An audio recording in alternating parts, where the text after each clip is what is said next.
proklamasi. Kami, bangsa Indonesia, dengan ini menyatakan kemerdekaan Indonesia. Hal-hal yang mengenai pemindahan kekuasaan dan lain-lain diselenggarakan dengan cara saksama dan dalam tempo yang sesingkat-singkatnya. Jakarta, 17 Agustus 1945, atas nama bangsa Indonesia, Soekarno-Hatta.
Terletak di Jalan Imam Bonjol nomor 1 Menteng, Jakarta Pusat, rumah ini menyimpan begitu banyak sekali peristiwa sejarah yang teramat penting untuk kita telusuri.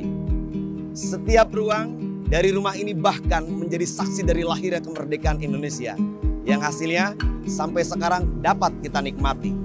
Sobat Budaya, selamat mengikuti perjalanan susur budaya di Museum Perumusan Naskah Proklamasi. Selamat pagi Pak Jaka. Selamat pagi Bang Aceng. Gimana Pak Jaka kabar hari ini? Alhamdulillah sehat Bang. Ngomong-ngomong soal tempat ini nih Pak Jaka, kita dari tim susur budaya ingin tahu dong bagaimana sih sejarah dahulunya sehingga tempat ini menjadi tempat yang sangat bersejarah yang istimewa pasti. Oke, latar belakang bagaimana tempat ini begitu bersejarah bagi lahirnya bangsa Indonesia, karena di Rumah Maida inilah terjadi peristiwa persiapan kemerdekaan.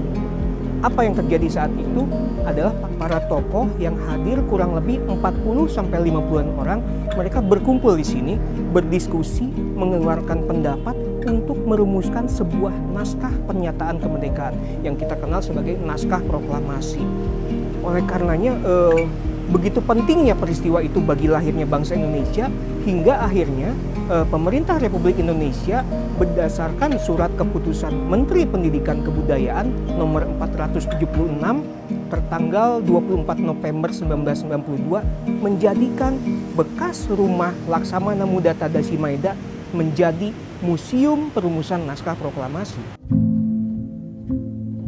Disinilah ruang pertama dalam rangkaian peristiwa perumusan naskah proklamasi. Di ruang pertama ini merupakan ruang tamu penerimaan saat waktu itu Bung Hatta, Bung Karno, dan Ahmad Subardjo meminta izin kepada si pemilik rumah Laksamana Muda Tadasi Maeda untuk mengizinkan atau tidak rumah Maeda dijadikan tempat berkumpulnya para tokoh untuk mempersiapkan kemerdekaan Indonesia saat itu. Luar biasa, berarti ini ruangannya sangat bersejarah juga nih ya? Sangat bersejarah. Kalau Maeda tidak mengizinkan, malah disuruh pulang, ya belum tentu kita merdeka 17 Agustus. Jadi memang walaupun hanya proses meminta izin, namun inilah titik awal peristiwa perumusan naskah proklamasi.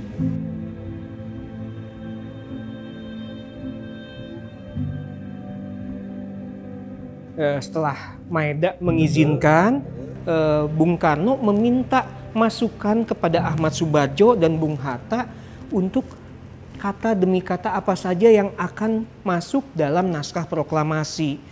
Bung Karno yang menuliskannya, Bung Hatta dan Ahmad Subardjo memberikan masukan-masukan. Ada diskusi di sini. Pemilihan-pemilihan kata yang digunakan itu harus benar-benar merepresentasikan keseluruhan bangsa Indonesia yang tidak bisa hadir saat itu. Nah, ini tadi Bang Aceng, tulisan tangan Bung Karno terkait naskah proklamasi. Ada beberapa coretan yang menunjukkan ada proses diskusi antara Bung Karno, Bung Hatta, dan Ahmad Subardjo. Hingga akhirnya tertuanglah dalam replika naskah proklamasi ini.